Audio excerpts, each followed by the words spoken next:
Everyone, welcome to nursing chronicles YouTube channel. आज की इस वीडियो में हम अपकमिंग आरआरबी नर्सिंग सुपरिटेंडेंट के लिए मल्टीपल चॉइस प्रैक्टिस करेंगे। सबसे फर्स्ट क्वेश्चन है हमारा, what is the first line of investigation in suspected pyelonephritis. हमारे पास अगर कोई केस है सस्पेक्टेड पाइलोनेफ्राइटिस वाला, तो वहां पर हमारा फर्स्ट लाइन ऑफ इन्वेस्टिगेशन क्या होगा? Option A ECG, option B chest X ray, option C liver function test, option D urine culture and sensitivity. Right answer है हमारा यहाँ पर option D urine culture and sensitivity. अगर हम बात करते हैं ऑप्शन ए ईसीजी की, ईसीजी से आप कार्डियक प्रॉब्लम को आइडेंटिफाई कर सकते हैं। नेक्स्ट है option B chest X ray, chest X ray से हम लंग्स डिजीज को आइडेंटिफाई कर सकते हैं। Option C liver function test यानी कि एलएफटी, यह हमें हेल्प करता है to assist the liver pathology. अब हमें पूछा गया था पाइलोनेफ्राइटिस, तो पाइलोनेफ्राइटिस के लिए जो हमारा फर्स्ट लाइन ऑफ इन्वेस्टिगेशन है वो है यूरिन कल्चर एंड सेंसिटिविटी। चलिए इसका एग्जैक्ट रेशनल क्या है वो भी हम देख लेते हैं। पाइलोनेफ्राइटिस का मतलब है कि अपर यूरिनरी ट्रैक्ट के अंदर इन्फेक्शन हो गया, यहाँ तक कि किडनी भी इन्वॉल्व है उसमें। नेक्स्ट है हमारा द गोल्ड स्टैंडर्ड इन्वेस्टिगेशन जो है इसमें वो होता है हमारा यूरिन कल्चर एंड सेंसिटिविटी। अब वो क्यों होता है? क्योंकि इसके द्वारा हम कंफर्म कर सकते हैं बैक्टीरियल इन्फेक्शन को, आइडेंटिफाई कर सकते हैं ऑर्गेनिज्म को। इसी के साथ ही यूरिन कल्चर एंड सेंसिटिविटी हमें गाइड करता है एंटीबायोटिक थेरेपी के लिए। अब हम हर क्वेश्चन के साथ एक नर्सिंग एग्जाम टिप भी देखेंगे जो कि हमें हेल्प करेगी इजी गोल्डन की पॉइंट्स की तरह याद करने के लिए। अगर हमारे पास कोई भी सस्पेक्टेड केस है यूटीआई का या फिर पाइलोनेफ्राइटिस का, तो वहां पर हम यूरिन कल्चर को फर्स्ट इन्वेस्टिगेशन के तौर पर करेंगे। नेक्स्ट क्वेश्चन है हमारा, a patient with sudden onset dyspnoea, pleuritic chest pain and haemoptysis most likely has. एक पेशेंट है जिसे कि सडनली ऑनसेट हुआ है डिस्निया, साथ ही साथ प्लूराइटिक चेस्ट पेन भी है और हेमोप्टाइसिस भी है, तो यह कौन सी कंडीशन में हो सकता है? Option A pneumonia, option B atelectasis, option C pulmonary embolism, option D asthma. Right answer है हमारा यहाँ पर ऑप्शन सी पल्मोनरी एम्बोलिज्म। अगर हम बात करते हैं यहाँ पर ऑप्शन ए न्यूमोनिया की, न्यूमोनिया के अंदर फीवर, कफ और स्पुटम प्रेजेंट होता है। न्यूमोनिया के अंदर सडन डिस्निया और हेमोप्टाइसिस नहीं होता है। नेक्स्ट है हमारा एटिलेक्टेसिस, एटिलेक्टेसिस के अंदर कोलैप्स होता है लंग्स के सेगमेंट में, लेकिन यहाँ पर भी हमें हेमोप्टाइसिस नहीं देखने को मिलता है। लास्ट है हमारा अस्थमा, अस्थमा की कंडीशन ब्रेथलेसनेस होती है और साथ ही साथ वीजिंग भी प्रेजेंट होती है। क्योंकि हमें यहाँ पर जो सिम्टम्स दिए गए वो इंडिकेट कर रहे हैं हमें पल्मोनरी एम्बोलिज्म की तरफ। पल्मोनरी एम्बोलिज्म का जो क्लासिक ट्रायड होता है उसके अंदर हमें तीन चीजें देखने को मिलती है। एक तो सडनली डिस्निया होता है, प्लूराइटिक चेस्ट पेन होता है, साथ ही साथ हेमोप्टाइसिस भी प्रेजेंट होता है। इसीलिए आपके लिए इंपॉर्टेंट टिप है एग्जाम के लिए, अगर सडनली डिस्निया है, प्लूराइटिक चेस्ट पेन है और हेमोप्टाइसिस, या तीनों ही कॉम्बिनेशन में दिया गया है साथ में, तो वहां पर हमारी सस्पेक्टेड कंडीशन रहेगी पल्मोनरी एम्बोलिज्म की। Which of the following is a common complication of cardiac tamponade? निम्न में से कौन सा कार्डियक टेम्पोनेट का कॉमन कॉम्प्लिकेशन है?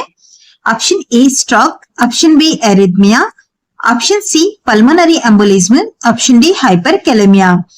राइट आंसर है हमारा यहाँ पर ऑप्शन बी एरिथमिया। अगर हम बात करते हैं स्ट्रोक की, कार्डियक टेम्पोनेट के अंदर स्ट्रोक भी एक कॉम्प्लिकेशन होता है, लेकिन यह इतना कॉमन नहीं है। पल्मोनरी एम्बोलिज्म की बात करें तो यह एक अलग कंडीशन हो जाती है यहाँ पर। ऑप्शन डी हाइपरकैलेमिया भी हमें मेटाबॉलिक डिसऑर्डर के साथ देखने को मिलता है।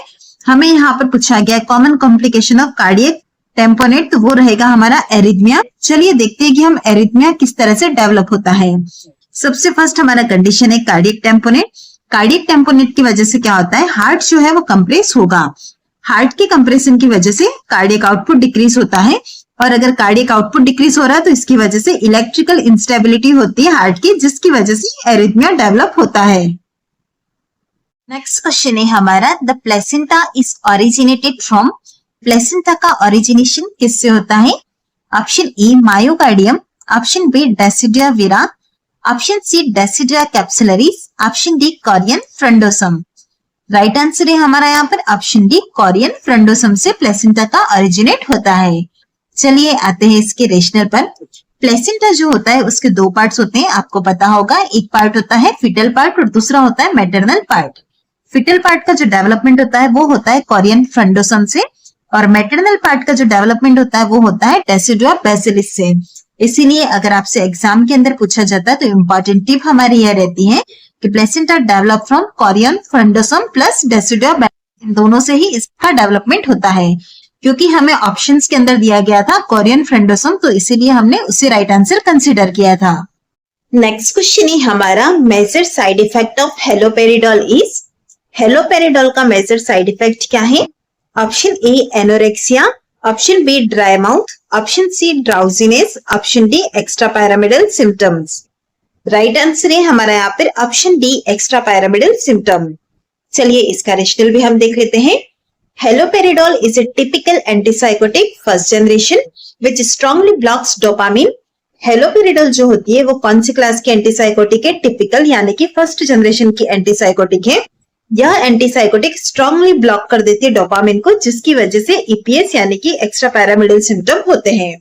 अब बात आती है कि ईपीएस के अंदर क्या क्या चीजें होती है। ईपीएस के अंदर पार्किंसनिज्म हो सकता है, डिस्टोनिया, एकाथीसिया, डिस्काइनेसिया होता है। नर्सिंग एग्जाम टिप की अगर हम बात करें तो जो हमारा टिपिकल एंटीसाइकोटिक ग्रुप्स की मेडिसिन होती है जैसे कि हेलोपेरिडोल, उसके अंदर मेजर साइड इफेक्ट जो होता है वो होता है हमारा extra pyramidal symptom. Next question है हमारा, which of the following is a common symptom experience during perimenopause. निम्न में से कौन सा ऐसा कॉमन सिम्टम है जो कि एक्सपीरियंस करती है women during perimenopause? Option A decreased breast size, option B increased ovulation, option C irregular menstrual cycle, option D permanent of menstruation. Right answer है हमारा यहाँ पर option C irregular menstrual cycle. अगर हम बात करते हैं यहाँ पर ऑप्शन ए की डिक्रीज्ड ब्रेस्ट साइज, यह लेटर स्टेज के अंदर होता है। ऑप्शन बी के अंदर हमें दिया गया इंक्रीज्ड ओव्यूलेशन। अगर हम ओव्यूलेशन की बात करें तो ओव्यूलेशन इंक्रीज नहीं डिक्रीज होता है, साथ ही साथ इरेगुलर भी होता है। राइट आंसर जो कि हमारा ऑप्शन सी है irregular menstrual cycle. Irregular menstrual cycle hallmark symptom है पेरीमेनोपॉज का। ऑप्शन डी के अंदर हमें दिया गया परमानेंट सेसेशन ऑफ मेंस्ट्रुएशन। यह हमारी डेफिनेशन है मेनोपॉज की, ना कि पेरीमेनोपॉज की। चलिए जानते हैं पेरीमेनोपॉज क्या होता है। Perimenopause is the transition phase before menopause. यह बिफोर मेनोपॉज वाली फेज होती है जिसके अंदर क्या होता है, ओवेरियन हार्मोन का लेवल जो होता है वो काफी ज्यादा फ्लक्चुएट होता है। इस फेज का जो मोस्ट कॉमन फीचर है वो क्या है? इरेगुलर अनप्रेडिक्टेबल मेंस्ट्रुअल साइकिल, जो कि हमने क्वेश्चन के अंदर भी देखा था। अब हमारा इंपॉर्टेंट टिप रहेगा इसके लिए, पेरीमेनोपॉज के अंदर क्या होता है, इरेगुलर पीरियड्स होते हैं, साथ ही साथ हॉट फ्लैशेस और मूड चेंजेस होते हैं। नेक्स्ट क्वेश्चन है हमारा, a patient with burn injury will always complain of some amount of pain and is non age. एक पेशेंट है हमारे पास बर्न इंजरी वाला, उनका हमेशा कंप्लेन रहता है कि कुछ अमाउंट ऑफ पेन प्रेजेंट है, तो इसे हम क्या कहते हैं? Option A resting pain, option B procedural pain, option C breakthrough pain, option D severe pain. Right answer है हमारा यहाँ पे ऑप्शन ए रेस्टिंग पेन। चलिए जानते हैं हम पेन के बारे में।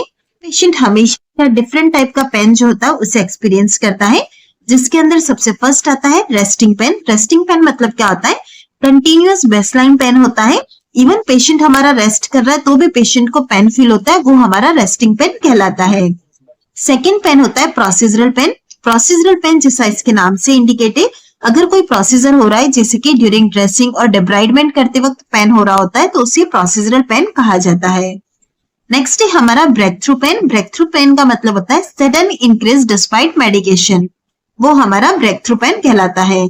एक और चीज हमें ऑप्शन के अंदर दी गई थी सीवियर पेन। सीवियर पेन जो होता है वो पेन का टाइप नहीं बल्कि इंटेंसिटी को बताता है। चलिए बढ़ते हैं नेक्स्ट क्वेश्चन की तरफ। What is the ideal average newborn's head circumference at birth? Newborn का एट बर्थ पर हेड सर्कमफेरेंस कितना रहता है? बड़ा सिंपल सा क्वेश्चन है। ए 15 सेंटीमीटर, बी 55 सेंटीमीटर, सी 35 centimetre, D 75 centimetre. Right answer है हमारा यहाँ पर ऑप्शन सी 35 सेंटीमीटर। न्यूबॉर्न का हेड सर्कमफेरेंस एट बर्थ जो होता है वो 33 से लेकर 35 सेंटीमीटर के बीच में होता है। नेक्स्ट क्वेश्चन है हमारा, which of the following drug is prescribed for the treatment of histoplasmosis? Histoplasmosis के ट्रीटमेंट के लिए कौन सी ड्रग है जो कि प्रिस्क्राइब की जाती है? Option A penicillin, option B chloramphenicol, option C streptomycin, option D amphotericin B. Right answer है हमारा यहाँ पर option D amphotericin B. Penicillin, chloramphenicol और स्ट्रेप्टोमाइसिन जो होती है वो बैक्टीरियल डिजीज को ट्रीट करने के लिए की जाती है। हिस्टोप्लाज्मोसिस हमारा फंगल डिजीज है जिसके ट्रीटमेंट के लिए हम एम्फोटेरिसिन बी को यूज में लेते हैं। Histoplasmosis is a systemic fungal infection caused by Histoplasma capsulatum। Histoplasmosis जैसा कि हमने बताया आपको कि यह एक फंगल इन्फेक्शन होता है और सिस्टमिक फंगल इन्फेक्शन होता है और इसका कोज क्या होता है, हिस्टोप्लाज्मा कैप्सुलेटम। सीवियर और डिसेमिनेटेड केसेस जो होते हैं इसे वो ट्रीट किए जाते हैं एम्फोटेरिसिन बी के द्वारा। इस एग्जाम टिप पे याद रख सकते हैं, अगर हमारा कोई भी सिस्टमिक फंगल इन्फेक्शन है तो उसके लिए हमारा ड्रग ऑफ चॉइस जो रहता है वो रहता है एम्फोटेरिसिन बी। नेक्स्ट क्वेश्चन है हमारा, an assessment specific to self administration of IV mannitol is. Option A vital sign every 24 hour, option B weighing daily, option C hourly urine output, option B level of consciousness every 8 hours. Right answer होगा हमारा यहाँ पर option C hourly urine output. अगर हम बात करते हैं यहाँ पर option A vital sign every 24 hour की, यह काफी इनफ्रीक्वेंट है। वेइंग डेली और जो कि ऑप्शन बी के अंदर दिया गया है यह हेल्पफुल है लेकिन उतना प्रायोरिटी नहीं है। ऑप्शन डी की भी हम बात करते हैं कॉन्शियसनेस एवरी 8 आवर, यह हमारा आईवी मैनिटोल से लिंक नहीं करता है और आईवी मैनिटोल के लिए हमारा राइट आंसर रहेगा option C hourly urine output. चलिए इसका एग्जैक्ट रेशनल क्या है वो देख लेते हैं। सबसे फर्स्ट हमारा जो मैनिटोल होता है वो एक ऑस्मोटिक डायूरेटिक का एग्जांपल है। जब भी हम इसे एडमिनिस्टर करते हैं तो इसके अंदर मेन रिस्क रहता है रिनल फेलियर और फ्लूइड का इम्बैलेंस होने का। इसीलिए जब भी किसी पेशेंट को आप आईवी मैनिटोल एडमिनिस्टर कर रहे हैं तो एज ए नर्स आपका रिस्पॉन्सिबिलिटी होता है कि उसका ओवरली यूरिन आउटपुट आपको मेजर करना है। वन लाइनर अगर आप देखें तो सिंपल सी बात है, मैनिटोल जब भी एडमिनिस्टर किया जा रहा है तो ऑलवेज मॉनिटर यूरिन आउटपुट और ओवरली मॉनिटर करना है। Which of the following antidepressant is most commonly prescribed to treat major depressive disorder? Major depressive disorder को ट्रीट करने के लिए कॉमनली प्रिस्क्राइब होने वाली एंटीडिप्रेसेंट कौन सी है? Option A fluoxetine, option B clonazepam, option C methylphenidate, option D quetiapine. Right answer है हमारा यहाँ पर ऑप्शन ए फ्लुओक्सेटिन। अगर हम बात करते हैं यहाँ पर क्लोनाजिपाम की, क्लोनाजिपाम का यूज जो होता है एंजाइटी और सीजर्स के लिए किया जाता है। नेक्स्ट है हमारा ऑप्शन सी मिथाइलफेनिडेट, इसका यूज किया जाता है attention deficit hyper activity disorder को ट्रीट करने में। और ऑप्शन डी के अंदर हमें दिया गया क्विटियापिन, इसका यूज किया जाता है साइकोसिस और बाइपोलर डिसऑर्डर में। चलिए जानते हैं फ्लुओक्सेटिन के बारे में। Major depressive disorder primarily treated with SSRI, जो हमारे मेजर डिप्रेसिव डिसऑर्डर होते हैं उसका ट्रीटमेंट हम एसएसआरआई से करते हैं, यानी कि सेलेक्टिव सीरोटोनिन रीअपटेक इनहिबिटर। अब इसे ही यूज में क्यों लेते हैं? क्योंकि यह इफेक्टिव होती है, साथ ही साथ इसके साइड इफेक्ट भी कम होते हैं। अब एसएसआरआई के अंदर भी अलग अलग मेडिसिन होती है जिसमें से जो हमारा फ्लुओक्सेटिन होता है वो one of the most commonly prescribe किया जाने वाला फर्स्ट लाइन एंटीडिप्रेसेंट है। नेक्स्ट क्वेश्चन है हमारा, placenta coming out maternal surface first indicate. जब प्लेसेंटा बाहर आता है तो वहां पर सबसे फर्स्ट मैटरनल सरफेस दिख रहा है, तो यहाँ हमें क्या इंडिकेट करता है? Option A Schultze method, option B Duncan method, option C retained placenta, option D placenta accreta. Right answer है हमारा यहाँ पर ऑप्शन बी डंकन मेथड। अगर फर्स्ट में मैटरनल सरफेस है तो वो हमारा डंकन मेथड होगा। चलिए प्लेसेंटा सेपरेशन से रिलेटेड कुछ इंपॉर्टेंट चीजें देख लेते हैं। सबसे फर्स्ट हम देखेंगे, अगर सेंट्रल सेपरेशन हो रहा है तो वहां पर कौन सा मेथड है? शुल्ट्ज मेथड। मार्जिनल सेपरेशन किसके अंदर होता है? डंकन मेथड के अंदर। प्लेसेंटा सेपरेशन के यह दोनों मेथड होते हैं, दोनों को आपको किस तरह से आइडेंटिफाई करना है यह पता होना चाहिए। अब बात आती है कि प्लेसेंटा को एक्सपेल्ड के अंदर होना चाहिए, विद इन 30 मिनट्स होना चाहिए। अगर यह नहीं होता है तो उसकी वजह से कॉम्प्लिकेशन क्या होगा? पीपीएच यानी कि पोस्टपार्टम हेमरेज होने के चांसेस रहते हैं। अब बात आती है कि सरफेस कौन सा होगा शुल्ट्ज मेथड के अंदर, तो फिटल सरफेस शुल्ट्ज मेथड के अंदर होगा। लेकिन अगर डंकन मेथड है तो वहां पर आपको मैटरनल सरफेस फर्स्ट अपीयर देखने को मिलेगा। नेक्स्ट क्वेश्चन है हमारा, which type of anaesthesia is commonly used in cataract surgery. Cataract surgery के अंदर कौन से टाइप का एनेस्थीसिया यूज में लेते हैं? Option A general anaesthesia, option B local anaesthesia with sedation, option C spinal anaesthesia, option D epidural anaesthesia. Right answer है हमारा यहाँ पर option B local anaesthesia with sedation.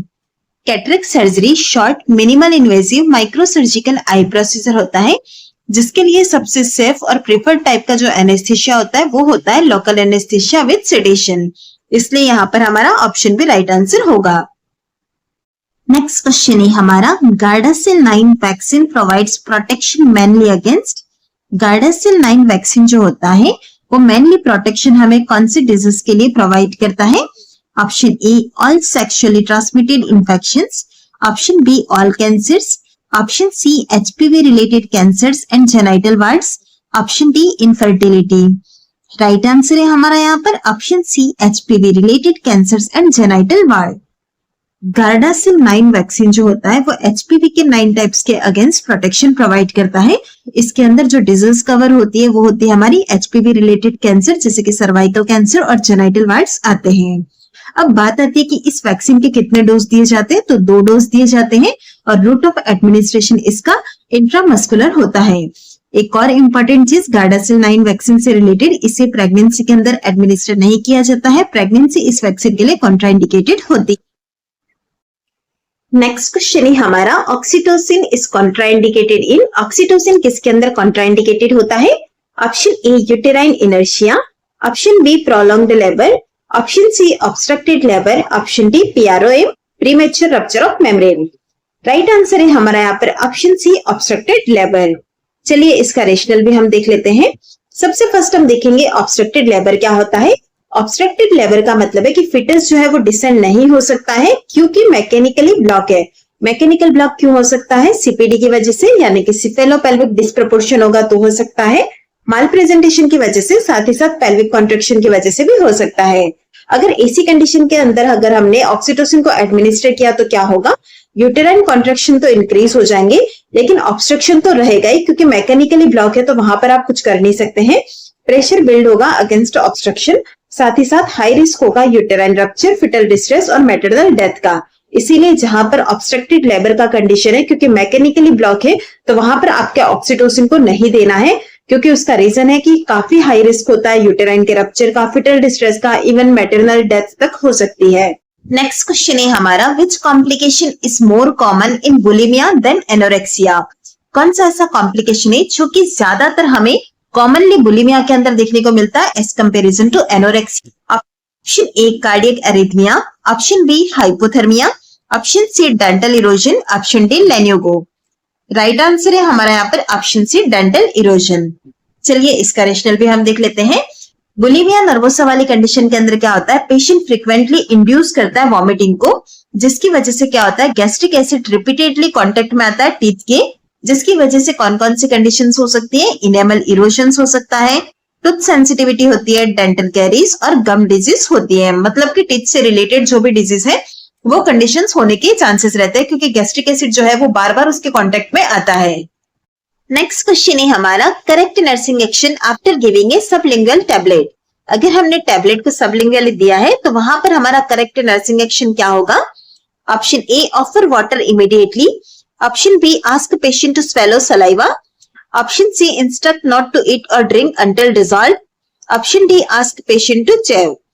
Right answer है हमारा यहाँ पर option C instruct not to eat or drink until dissolve. चलिए इसका रेशनल हम देख लेते हैं।